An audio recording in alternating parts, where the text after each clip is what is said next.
Kenapa? Karena dunia itu bekerja dengan cara yang sangat unik, dan ini adalah fenomena yang sedang gua lihat sekarang terjadi di depan mata kita semua. Jadi jangan kira lu kelas menengah lu adalah orang yang nyaman, tidak ya. Jadi dari dulu selalu ada 2 kelas di dalam dunia ini. Ada kelas para elit dan ada kelas kita, rakyat jelata. Even gua tuh masih kehitungnya rakyat gitu loh. Zaman dulu tuh apa sih? Ada bangsawan ya, ada bangsawan, ada kaum petani. Ketika ada bangsawan dan ada kaum petani, bangsawan ini nggak suka kaum petani ini bisa punya hidup yang seperti bangsawan ini, ya. Ini gue kalau misal di dunia ini ya, ini gue masih petani juga, even sekarang ini gue masih kaum petani nih.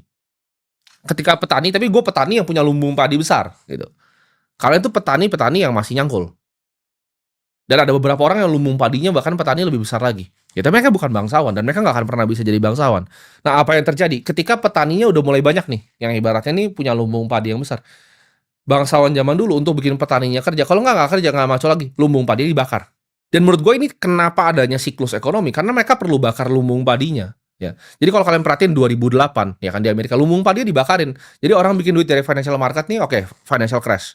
2020 orang punya lumbung padi besar nih. Contohnya yang buka-buka restoran tahun 2020, ya kan. Restoran seafood besar-besar segala macam, lumbung padinya mulai banyak dibakar Covid.